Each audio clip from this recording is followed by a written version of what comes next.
तो दोस्तों आज हम लोग जिस कंपनी के बारे में बात करने वाले हैं उसका नाम है HSCL यानी कि हिमाद्री स्पेशलिटी केमिकल्स लिमिटेड। आप इसका चार्ट देख रहे हैं, इसमें क्या बेहतरीन पैटर्न बनाता हुआ लगातार अच्छा प्राइस एक्शन बनाते हुए ये स्टॉक अपने लाइफ टाइम हाई पर ट्रेड करना स्टार्ट कर दिया है। तो अगर हम इसके पीछे के चार्ट पर जाएंगे तो वहां भी हमको एक अच्छी तेजी बनती नजर आएगी। बाकी दोस्तों इन दिनों इसमें काफी अच्छी तेजी नजर आ रही है और इस स्टॉक ने पिछले 3-4 सालों में बम्पर पैसा कमवाया है लोगों को। तो यहाँ से इसके क्या आगे टारगेट हो सकते हैं वो सब जानने से पहले एक बार हम इसकी फंडामेंटल एनालिसिस देख लेते हैं। तो कंपनी का पूरा नाम है हिमाद्री स्पेशलिटी केमिकल लिमिटेड। 527 रुपए इसका मार्केट प्राइस है और इंट्राडे में लगभग 9% की तेजी दिखाई है। मार्केट कैप 26,016 करोड़ का। स्टॉक P 58.2 का है। ROC की वैल्यू 19.1% एंड ROE 15.7% का है, जो कि ठीक ठाक ही है। पिछले एक साल के हाई लो की बात करें तो 192 का लो रहा और 530 का इस कंपनी ने हाई लगाया है। तो दोस्तों इस कंपनी के बारे में और बता दूं तो इसका जो बिजनेस है वो कार्बन मटेरियल्स एंड केमिकल्स में है। ये इंडिया की नंबर 1 कोल्ड पिच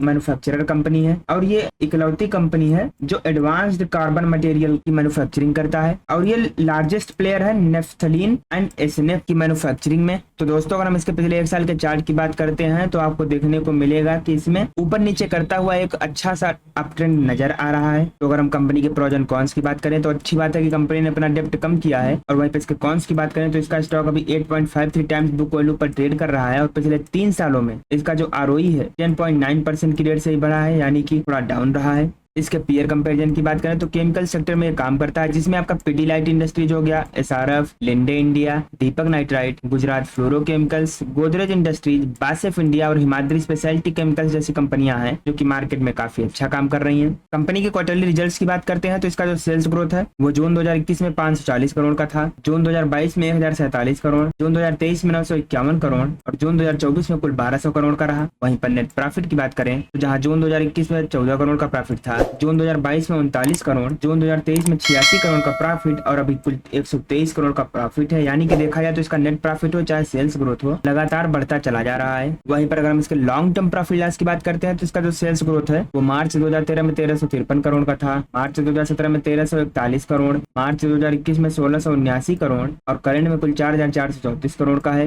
वहीं पर नेट प्रॉफिट की बात करते हैं तो जहां मार्च 2013 में 9 करोड़ का प्रॉफिट था, मार्च 2017 में 82 करोड़, मार्च 2021 में 47 करोड़ और अभी करंट में कुल 447 करोड़ का नेट प्रॉफिट है। यानी कि अच्छी बात है कि प्रॉफिट लगातार बढ़ रहा है। इसके स्टॉक के CAGR की बात करते हैं तो पिछले 10 सालों में कंपनी ने 34% की रेट से, पिछले 5 सालों में 45% की रेट से, पिछले 3 सालों में 128% की रेट से और पिछले 1 साल में 176% का बहुत ही शानदार रिटर्न दिया है। HSCL के बोरोइंग्स की बात करते हैं तो जहां मार्च 2013 में 1275 करोड़ का लोन था, मार्च 2017 में 774 करोड़, मार्च 2021 में 729 करोड़ और करंट में कुल मार्च 2024 में 605 करोड़ का लोन है। यानी कि देखा जाए तो कंपनी ने लोन अपना कम ही किया है, जो कि अच्छी बात है। वहीं पर टोटल एसेट की बात करते हैं तो जहां मार्च 2013 में 2418 करोड़ का एसेट था, मार्च 2017 में 2112 करोड़, मार्च 2021 में 2791 करोड़ और करंट में कुल 4449 करोड़ का एसेट है, जिसकी तुलना में जो लोन है ये काफी ज्यादा कम हो चुका है।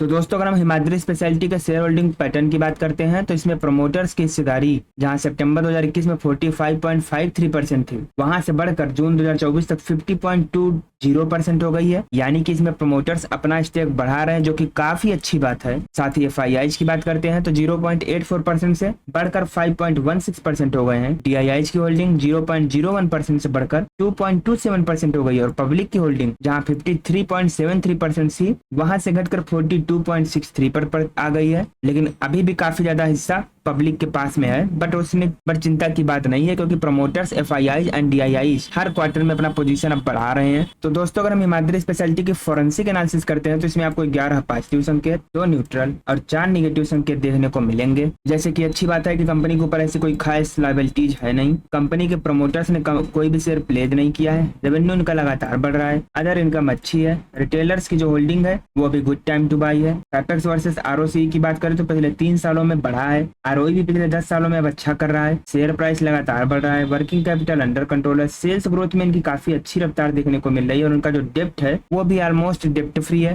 बाकी दोस्तों डिप्रिसिएशन का जो इफेक्ट है वो कंपनी के ऊपर पड़ रहा है, क्योंकि कंपनी के पास लोअर परसेंटेज ऑफ असेट्स है। साथ ही हिस्टोरिक वैल्यूएशंस में भी पिछले 3 सालों में थोड़ी गिरावट नजर आ रही है और आरओसी की जो स्ट्रेंथ है वो भी लगातार स्ट्रांग नहीं हो पा रही है। तो अगर हम हिमाद्री स्पेशलिटी के मार्केट शेयर की बात करते हैं तो 15% का इसके पास मार्केट है कार्बन ब्लैक के सेगमेंट में, 60% का मार्केट शेयर है कोल टार पिच में, 50% का मार्केट है नेफ्था सेगमेंट में। साथ ही इसके रेवेन्यू की बात करते हैं तो इसका जो प्रोडक्ट है more than 97% carbon materials and chemicals and 2.1% power. Location wise breakup करते हैं तो इंडिया में अराउंड 81% का बिजनेस होता है, बाकी का रेस्ट ऑफ द वर्ल्ड से। ऑपरेटिंग प्रॉफिट का ब्रेकअप करते हैं तो कार्बन मटेरियल्स एंड केमिकल्स वाले बिजनेस से अराउंड 86% का प्रॉफिट आता है, बाकी का 13.2% पावर सेक्टर से। तो हिमाद्री स्पेशलिटी के कस्टमर्स की बात करते हैं तो इसमें आपका अपोलो टायर्स हो गया, BASF India, Goodyear India, Graphite India, HEG Limited, Kesoram Industries, MRF Limited, National Aluminium Company, Pidilite Industries, Alcoa, Super Standard Automotive, Huber Group जैसी शानदार कंपनियां हैं जो कि इसके कस्टमर्स हैं। तो दोस्तों हम लोग वापस इसके चार्ट पर आ चुके हैं। चार्ट की चर्चा हमने पहले भी कर ली है, अब हम इसके टारगेट की तरफ बढ़ते हैं। तो जिस हिसाब से इसमें अब ट्रेंड बनता नजर आ रहा है और ये लगातार ऊपर बढ़ता चला जा रहा है, जल्द ही इसमें फिर से एक प्राइस एक्शन देने को मिल सकता है और उसके बाद जब ब्रेकआउट हो तो उसी समय यहाँ पर इसमें बाई कर सकते हैं, क्योंकि उस समय आपको बढ़िया सेफ जोन में एक स्टॉप लॉस भी मिल जाएगा और वहां से फिर निकलने के बाद इसका जो सबसे करीबी टारगेट होगा वो लगभग 680 रुपए का होगा और फिर वहां से भी आगे बढ़ता है तो सेम वहां आगे भी वही प्राइस एक्शन का इस्तेमाल कर सकते हैं। बाकी दोस्तों इस कंपनी में कोई भी इन्वेस्टमेंट करना हो तो एक बार खुद के एनालिसिस जरूर कीजिएगा और वीडियो को लाइक करके कमेंट में जय श्री राम लिखना मत भूलिएगा।